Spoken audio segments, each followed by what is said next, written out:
Before we get into the video, could everyone please subscribe to my Endless Diary Tales channel? Thank you so much. After my childhood sweetheart Ethan Carter won the Best Actor award, he publicly posted my secret diary, revealing my years of unrequited love for him online. The next day, his obsessive fans attacked me. Sulfuric acid burned my face, and I was stabbed 18 times. As I lay dying, I saw Ethan approaching from a distance, a cigarette between his fingers. He exhaled a slow puff of smoke and sneered. "Why don't you take a guess? How do you think I knew where you lived?" His voice was laced with disdain. "This is all your fault. If it weren't for you meddling, how could I have been separated from Chloe? And how could she have been driven to suicide, jumping from a building after enduring domestic abuse?" He let out a low chuckle, his words dripping with contempt. "Take your twisted, selfish, pathetic love and go die." When I opened my eyes again, I had returned to the eve of his debut drama premiere. This time, I let him and his co-star Chloe Quinn openly announce their relationship. The moment Ethan's scheduled love confession post went viral, my agency's legal department publicly announced our contract termination with him. Right now, I was sitting in front of my boss, Mr. West, CEO of Legacy Entertainment. Calmly, I spoke. "Ethan Carter's first drama hasn't even aired yet, and he's already making his relationship with the female lead public. This completely undermines the entire promotional campaign we built around the on-screen couple's chemistry. Not only that, but he's also blatantly disrespected the female lead. Moving forward, I doubt any actress would be willing to work with him." I paused, meeting Mr. West's gaze. I advised him that this wasn't the right time to go public with his relationship. He refused to listen. Since he insists on doing things his way, I've decided to sever ties with him before it's too late. As soon as I finished speaking, Mr. West shifted his gaze from the trending topics to my face. "I remember you and Ethan grew up together," he said. I nodded and added, "Precisely because we grew up together, I won't let personal feelings interfere with business decisions." Hearing this, Mr. West's expression softened. "That's professional. Legacy Entertainment doesn't lack talented actors like Ethan Carter, but we also won't tolerate someone wasting resources over a love affair." I let out a quiet sigh of relief, grateful that Mr. West didn't let my connection with Ethan cloud his judgment of my abilities. At least I could still keep my job as an agent. In my previous life, I had done everything for Ethan's sake. I secretly deleted his scheduled confession post, which led to Chloe blaming him for lacking the courage to make their love public. Furious, she broke up with him.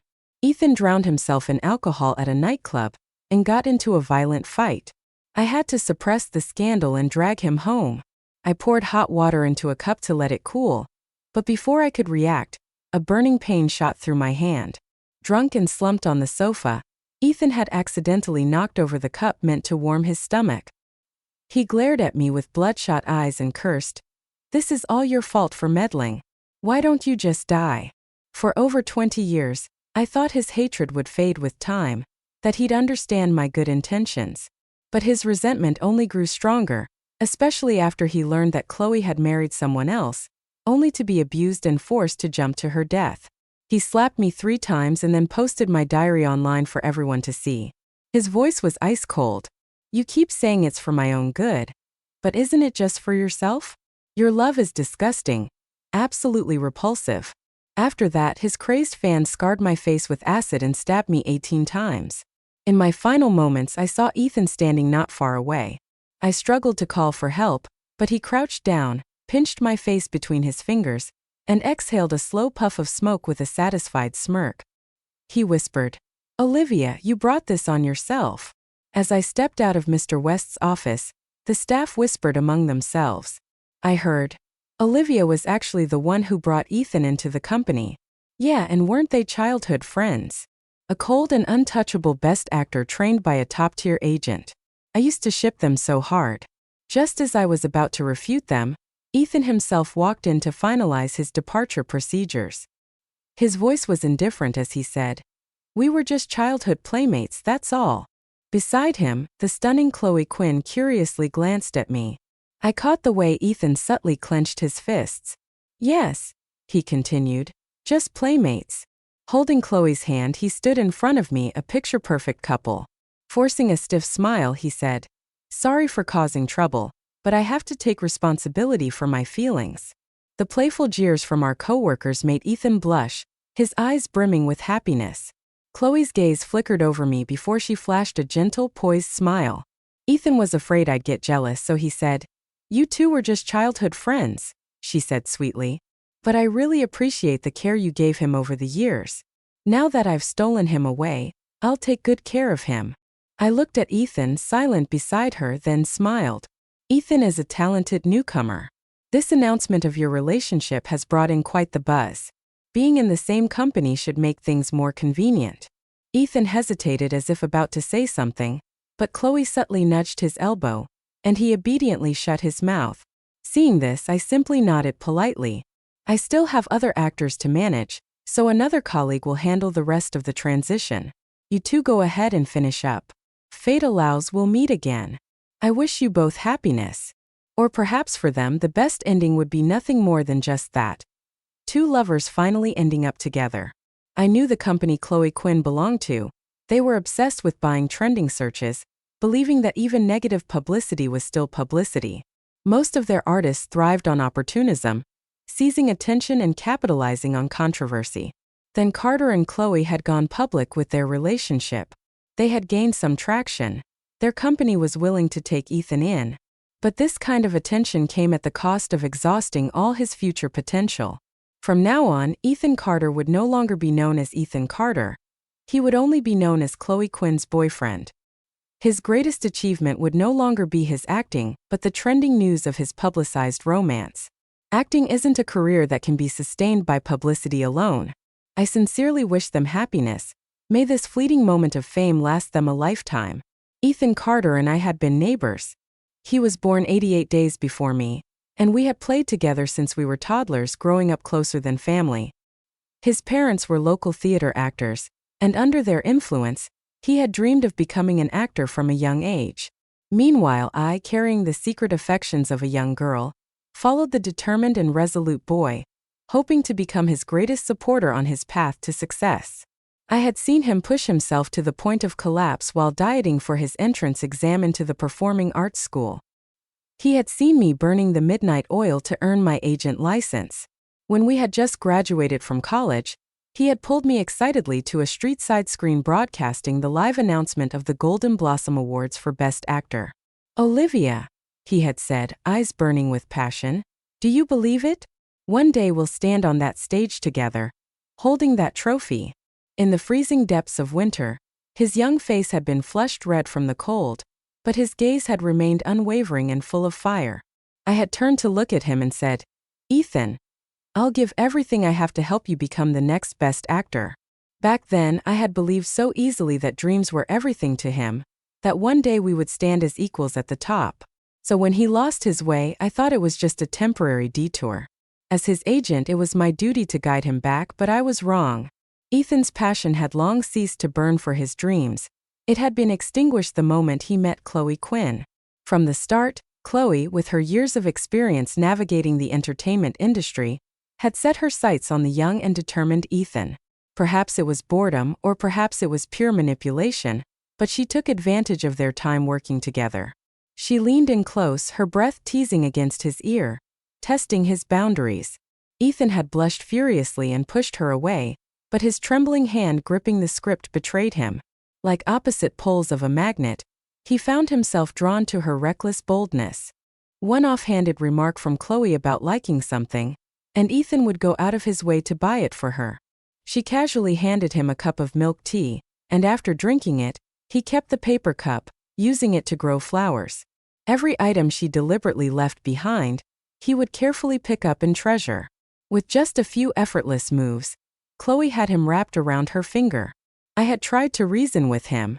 I told him that a truly talented actor should focus on his career, especially in the early stages. He needed to protect his image and reputation. The company had invested immense resources to secure him his first leading role. Surely he understood what was at stake. But the moment the words left my mouth, I suddenly realized just how fragile our 21 years of friendship truly were. It couldn't even compare to the 20-something days he had spent with Chloe. Ethan and I had the biggest fight we had ever had. "Olivia, know your place," he snapped. "You're my agent. Your job is to serve me, not to dictate my personal life." After that, Ethan completely froze me out, beginning a year-long silent war against me. During that time, he spent every moment either filming or glued to Chloe's side for the sake of his debut drama's success. I quietly covered up his relationship, ensuring the news wouldn't leak. Then I saw his scheduled confession post. Out of professionalism, I deleted it. By all standards, personal, ethical, professional. At that critical moment in Ethan's career, I couldn't allow anything to go wrong.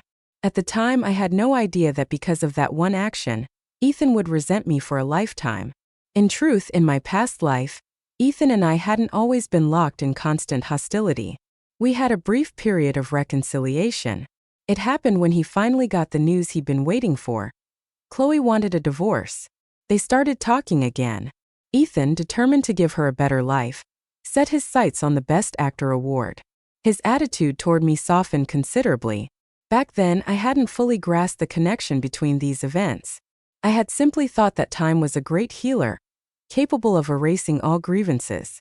I had worked myself to the bone for him, tirelessly selecting scripts, building connections, and running favors, while he spent his days long lost in romance with his first love.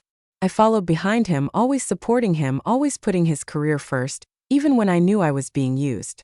That brief period, though riddled with exploitation, was still something I couldn't let go of.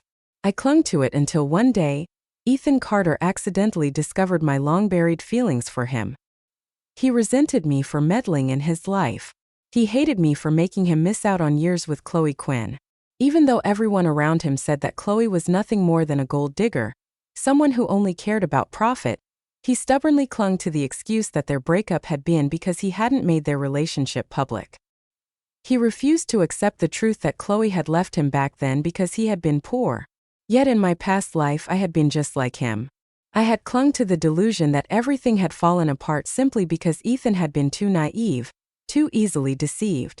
I refused to acknowledge the truth that my judgment had been catastrophically flawed. It wasn't until the knife pierced through my skin inch by inch that I realized. He wasn't the only fool. I had been just as blind. I had made a mistake beyond redemption. I had made too many excuses for him. Now that I had a second chance, I was done wasting my time on this withered, twisted tree.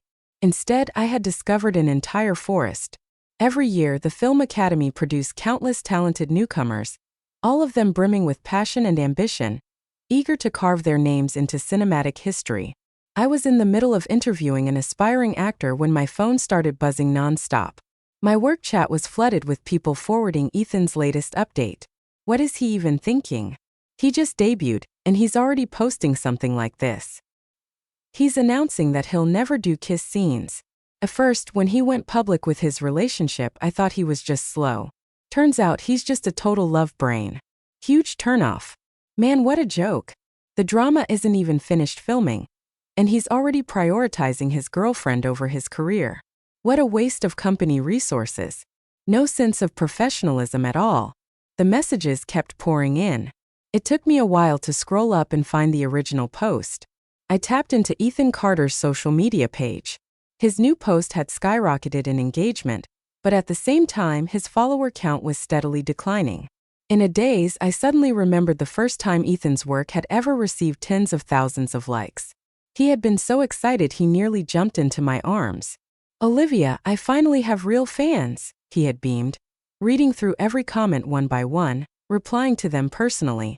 He had stayed up that entire night, endlessly refreshing the page, counting how many new followers he had gained.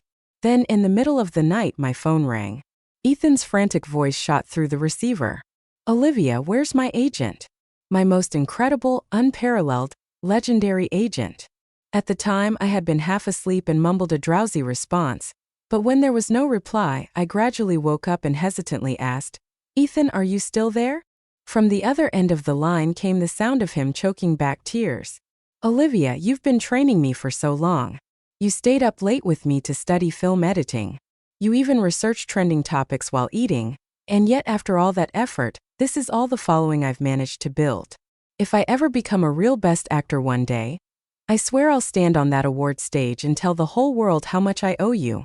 His words had made me laugh. I had promised him over and over that I would always have his back. That night had felt so long. Our hearts had been so close, so warm. Back then, Ethan Carter had still remembered everything I had done for him. That was the night my foolish young heart began to fall for him. It was the night I first realized I loved Ethan Carter.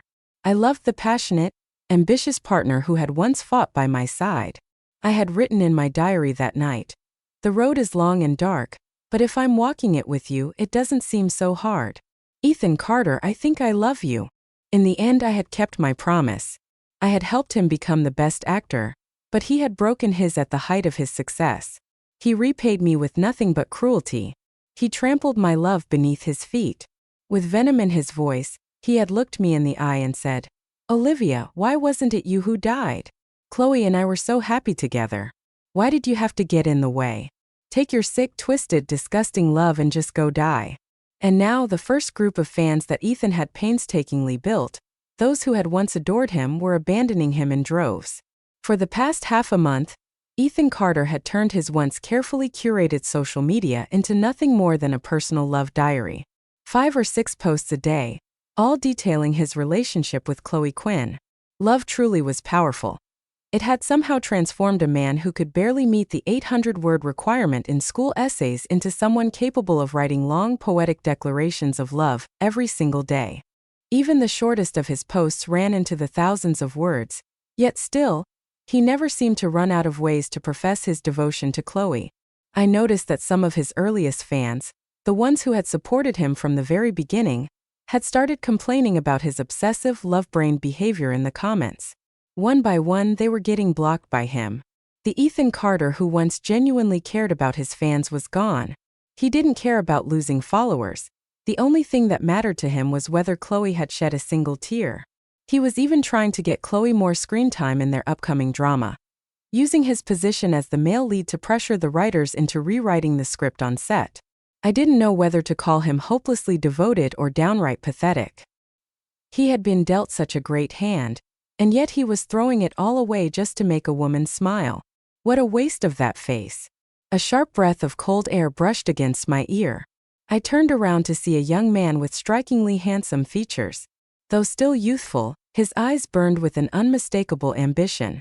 I closed my phone and frowned at him, my gaze locked onto his stunning fox-like eyes. Has no one ever taught you that looking at someone's phone without permission is extremely rude? Even after being scolded, he remained unfazed. "You're right, my bad," he admitted casually. Then, as if he hadn't just been reprimanded, he added, "But I really mean it, Olivia. You have great taste. It's just a shame that some people don't know how to appreciate it. Compared to him, I think I'm far more deserving of your investment." Shameless, but he wasn't wrong. The world was never short of talented people.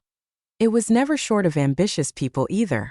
What it lacked were those who had the guts to seize their opportunities, no matter the cost. I smirked slightly.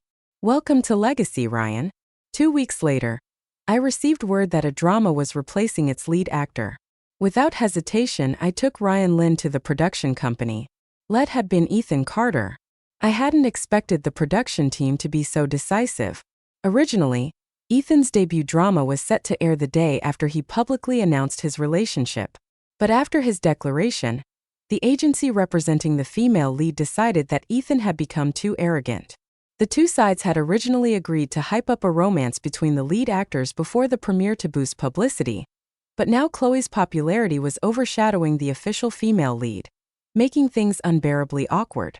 Under mounting pressure, the drama's release was postponed. This had been the female lead's agency's final olive branch to Ethan. If he had even a shred of awareness, he would have reached out to smooth things over and refocus on promoting the drama. But instead, Ethan had been too intoxicated by his love to care. He and Chloe had been using the buzz from their announcement to attend low-tier, unremarkable offline events. They had even started live streaming together for quick cash grabs. It was disgraceful for a lead actor to behave this way. In just 2 weeks, the director, the female lead, and several investors had come to a unanimous decision. Ethan Carter was out. The moment the news leaked, Ryan had been preparing nonstop. The second we arrived at the director's office, we ran into Ethan, his face stormy as he rushed out. A soft feminine voice called out behind him, Director, don't lower yourself to his level. He's not worth it, Quinn.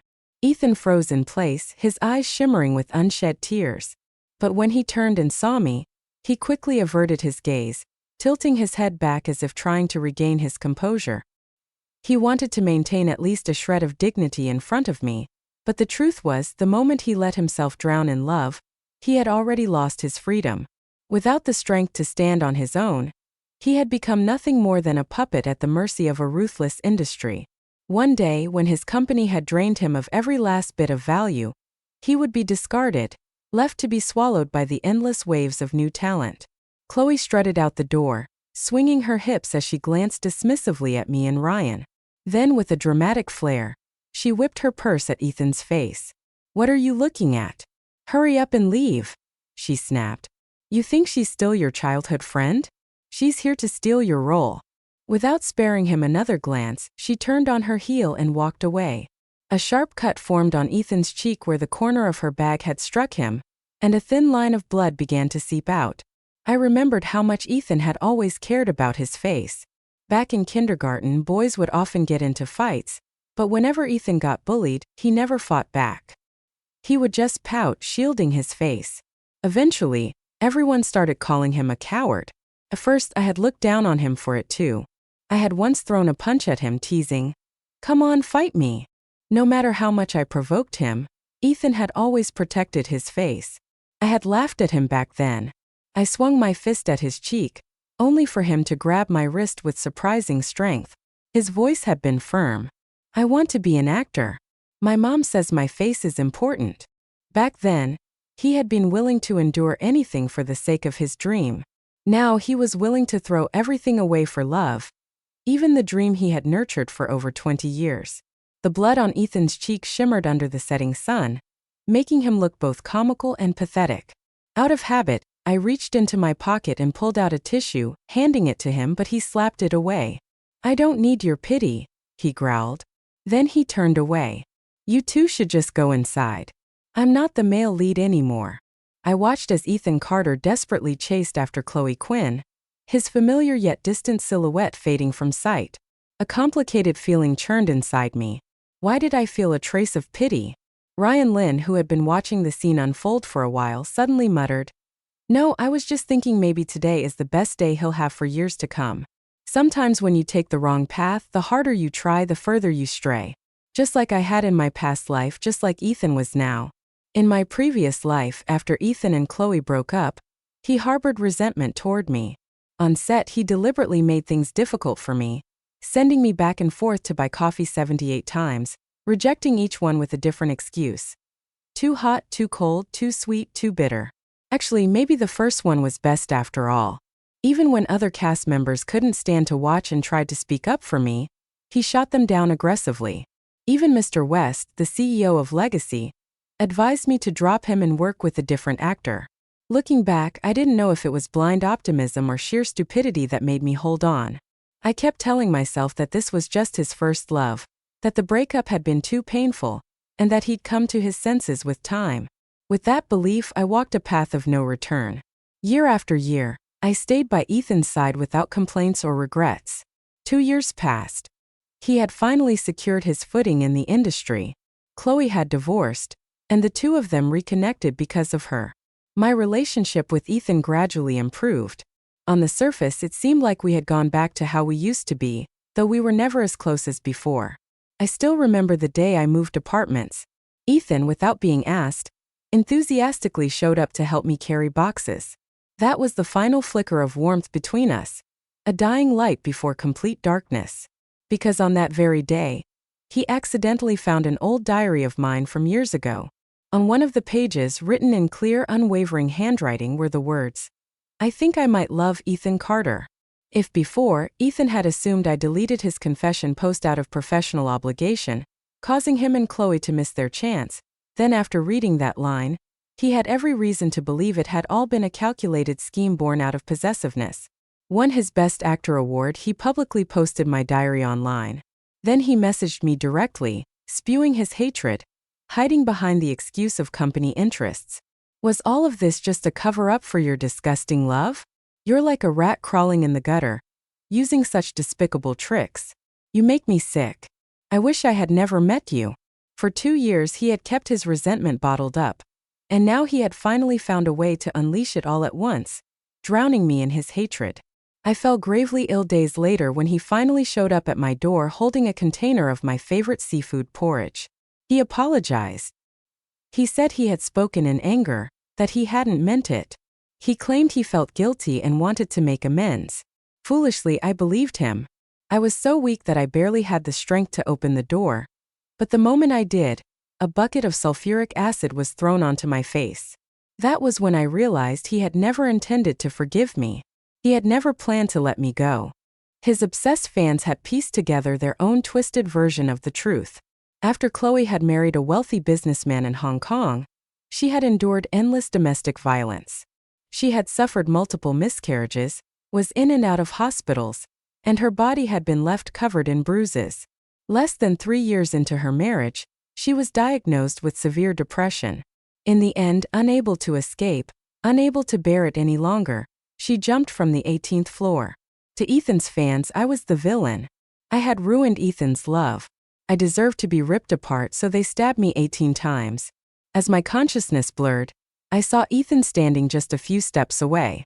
For a moment I thought I was saved. I thought he would finally show me mercy, but instead, he crouched down, grasped my chin between his fingers, and exhaled a ring of smoke into my face. Even then I refused to give up. Summoning every last ounce of strength, I dragged myself toward him, clawing at his pant leg, hoping that for the sake of our past, he would save me. Instead, he kicked my hand away. With a smirk, he whispered, "Olivia, why don't you take a guess? How do you think they found out where you lived?" Then he walked away. Not long after he left, my phone vibrated. A new message. It was from him. "Sorry, I got a little too emotional earlier. I may have been too harsh on you. Wishing you all the best with your new project." So this was how he treated me when I didn't interfere with his life. This was the Ethan Carter I should have known all along. In my past life, I had foolishly sacrificed everything to protect him, but for what? Ryan Lynn, on the other hand, fit me in ways Ethan never did. Whether in work or in private, we understood each other. He was even more like the Ethan I had once admired, strong, courageous, and ambitious. That was when I finally realized the love I had for Ethan Carter had never been about him. It had all been a fantasy, a product of my own delusion. In my past life I had been so wrong. I should have never built up such unrealistic fantasies about him. Should I have shaped him into something he was never meant to be? You can force a fruit off the vine, but it'll never taste sweet. Ryan Lynn successfully secured the role, but reshooting the male lead scenes was an enormous challenge. Almost all of his interactions with other characters had to be filmed using a green screen, acting opposite empty space.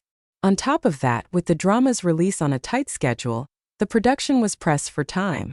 Ryan had only 20 days to finish all his solo monologues and another 10 to complete his interaction scenes.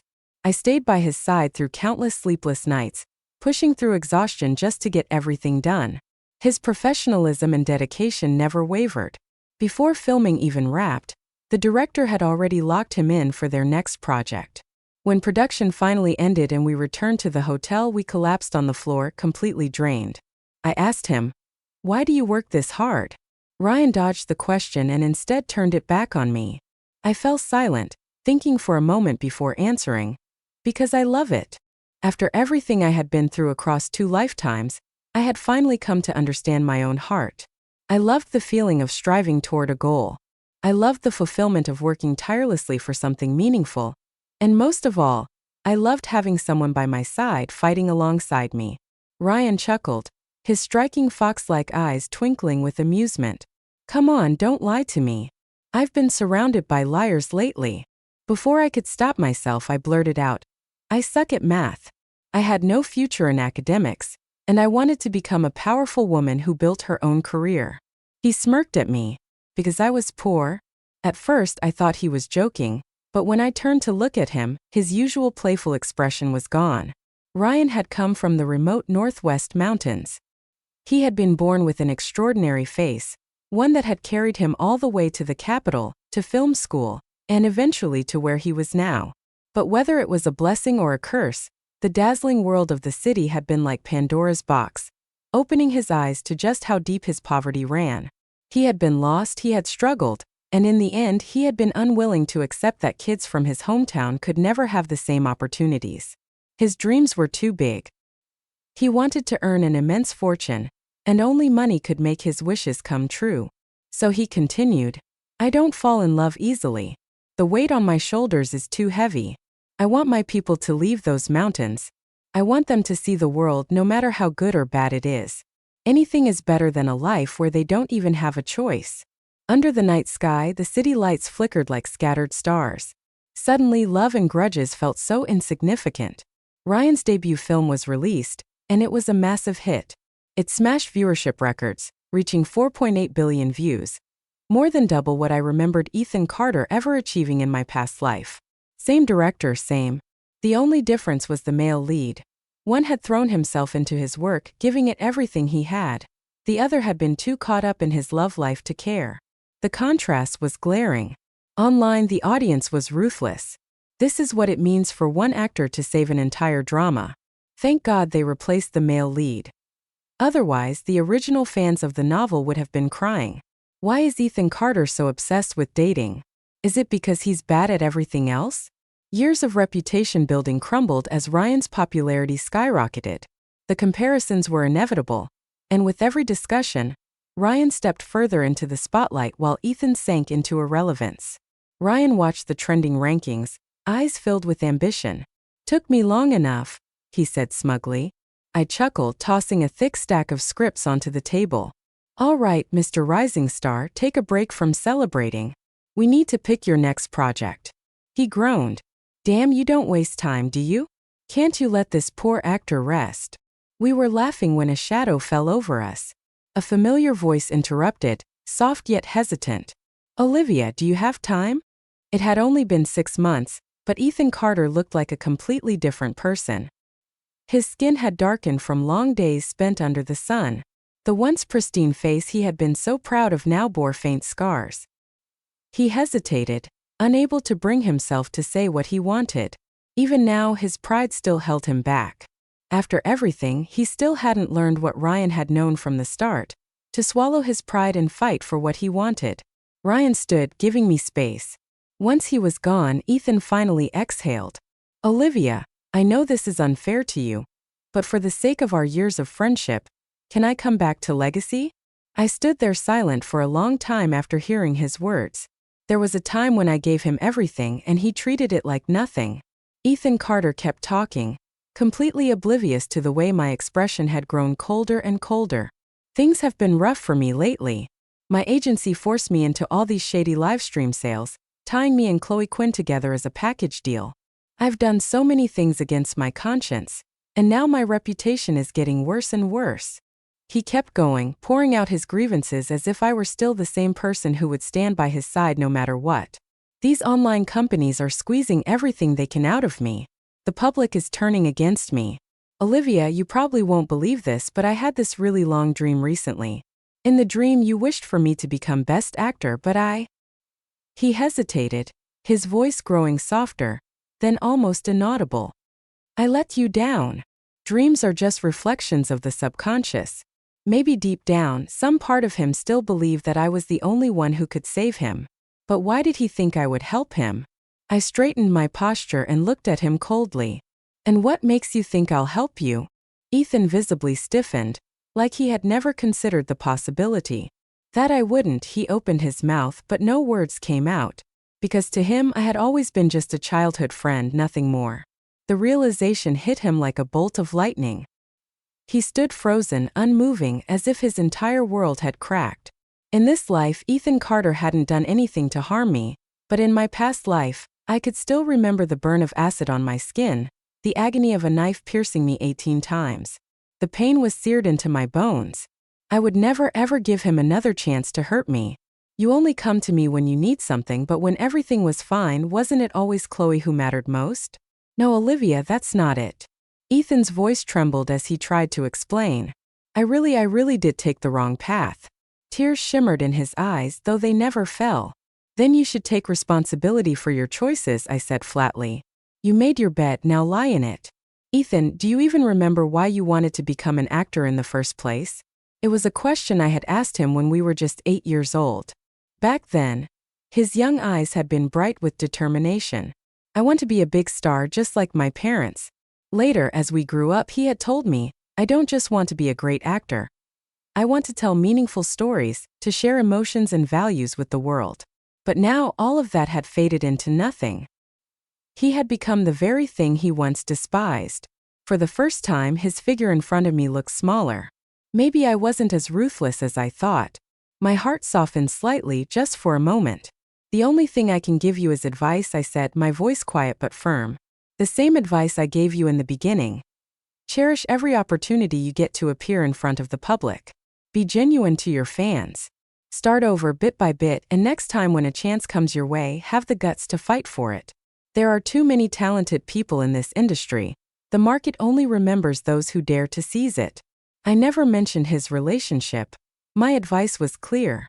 There was nothing more to say. I picked up my bag, ready to leave, but Ethan suddenly grabbed my wrist. Olivia, I'll take your advice seriously, he said. But there's something else I want to ask you. I want to hear from you directly. People have been saying that you used to like me. Is it true? His palm was damp with cold sweat. I gently pried his fingers away. Ethan, I said softly, there are far more important things in this world than romance. My feelings, whatever they were, don't matter anymore. What matters now is the road ahead, and my person, the one who will walk this road with me, is somewhere up ahead. No one is obligated to wait for you forever. Life moves forward, and so did I. Ryan Lynn's talent combined with his ambition pushed him to success at an astonishing speed. In just 3 years, he won the industry's highest honors, achieving a Grand Slam. From time to time, I would hear updates about Ethan from my mother. That poor boy, she would sigh, his girlfriend keeps cheating on him. But because of the contract with their agency, he can't even break up with her. They're stuck together pretending to be in love for the cameras. She shook her head. He looks so miserable. He chose this path. I said that may be true, but he still hasn't given up on acting. The other day when it was snowing so hard, he went out just to play a minor role. He ended up getting sick for half a month, and as soon as he recovered, he went straight back to filming. That girl really ruined him, Mom. I sighed. She didn't ruin him. Ethan did this to himself. By the 4th year, Ryan Lynn won the Golden Blossom Award for Best Actor, becoming the youngest winner in history. At the award ceremony, I was no longer the trembling rat hiding in the shadows. Thanks to Ryan Lynn's strong recommendation, I had the privilege of stepping onto this grand stage dressed in a champagne gold satin gown. So this was what the view looked like from the top. Uncontrollably, my mind flashed back to another lifetime. Ethan Carter's fiery, impassioned speech when he had once stood here. My palms grew slightly damp. Sensing my nervousness, Ryan turned off his mic and leaned in close to whisper in my ear. Relax, Miss Jang. 50-50th split. Okay. Just standing here with me means your bank account balance is about to gain 3 extra zeros. Then, as if he had flipped a switch, he turned his mic back on and grinned at the crowd. What doesn't kill me only makes me richer. Hello, everyone. I won another award. The audience erupted into laughter and applause. Ryan was full of life standing there. His ambition was so blatant yet so captivating. My gaze subconsciously drifted to the audience, and then I saw them. Beneath the brim of a black baseball cap, a pair of eyes that were all too familiar, Ethan Carter. He had never reached out to me again. Not long after, he drunkenly started a live stream, mumbling the same words over and over. So it wasn't a dream. I was wrong. I was so wrong. Years ago, he had thrown out the words so easily. Be bold, own your choices. And now, what did he think? He could just take them back? You only get one youth. Once it's gone, you can't ask for a refund. Olivia, say a few words. Ryan's voice snapped me out of my thoughts. He was smiling, pushing the microphone toward me. I smiled back. I hope we can always stay ambitious, even when we're 70. I want us to still be making movies together. By the time I glanced back at the audience, the black baseball cap was gone, vanishing without a trace. Ryan only continued to rise, his fame burning bright, turning from red hot to deep violet to nearly black with intensity. We both became increasingly busy, so busy in fact that the next time I saw Ethan Carter again, I barely recognized him. He was in a live stream, his neck flushed red as he angrily argued with someone over shipping fees. Beside him, Chloe Quinn sat with a look of pure disgust. Even under their heavy layers of foundation, their complexions looked terrible. The young assistant beside me, full of curiosity, leaned in excitedly. "Do you know, Lear Snow, this couple is hilarious." She didn't wait for my answer before launching into an enthusiastic explanation. So, when they first got together, the guy used their relationship to gain fame and milked every bit of traffic from it. But after just a few sweet days, the girl cheated on him with some rich guy and tried to break up. The guy originally wanted to split up and go back to being an actor, but his company wouldn't let him. They were making too much money off their sales streams. So now he just squeezes in a few side gigs, taking minor roles in random productions. But audiences don't care anymore. There are way too many handsome guys in the industry. Who needs him? Plus, his acting was always just average. In the end, he gave up and went all in on selling products. Now they make money off breakup dramas, getting back together, and selling toilet paper. It's non-stop entertainment, just scandal after scandal. The other assistant scoffed. "Come on, don't call it love-hate. They don't even love each other. This is just pure toxicity at this point." As they joked, I found that I could barely remember that winter night years ago, when Ethan had declared his dream of becoming the next generation's best actor. The years continued to pass. Ryan Lynn became a legend in the industry, sweeping every major award and solidifying his place as an irreplaceable actor. By the time he was 30, he had already won his second Golden Blossom Award for Best Actor, and his films consistently broke box office records. As for me, I stood beside him every step of the way, no longer just an agent but a force in the industry in my own right. One night, after a particularly grueling shoot, Ryan and I sat on the rooftop of a film set, sharing a quiet moment over 2 cups of coffee. "Olivia," he mused, staring at the city lights, "you ever think about how far we've come?" I chuckled. "All the time. We used to be nobodies, running on nothing but ambition." He continued, "Now we're at the top, but I don't want to stop. Not yet." "You don't have to," I said simply. "The road is still long, and I'll keep walking it with you." He smiled. I like the sound of that. Across the industry, people called us a dream team. Powerhouse agent and unstoppable actor. We were known for our work, our influence, our relentless pursuit of greatness. And Ethan Carter? He faded further and further into obscurity. Occasionally, I would still hear about him through my mother or through passing conversations. His career had long since collapsed, and his relationship with Chloe Quinn had become nothing more than a business arrangement. He had tried to make a comeback several times, but each attempt had ended in failure. The industry had moved on without him. The last time I ever saw him was by chance on a cold winter night. I was on my way home from a late-night shoot when I passed by a small theater. There, standing in the snow, was a man in worn-out clothes, handing out flyers for a stage play. Ethan Carter. His once pristine features were weathered with time. Once proud, his posture was now slouched. His fingers, once trembling with excitement as he held his first award, were now numb from the cold. He saw me. Our eyes met for a brief second. Something flickered across his face, regret perhaps, or maybe just nostalgia. But neither of us said a word. I walked past him without stopping because no matter how much history we shared, the truth remained. No one was obligated to wait for you forever, and I never had to look back.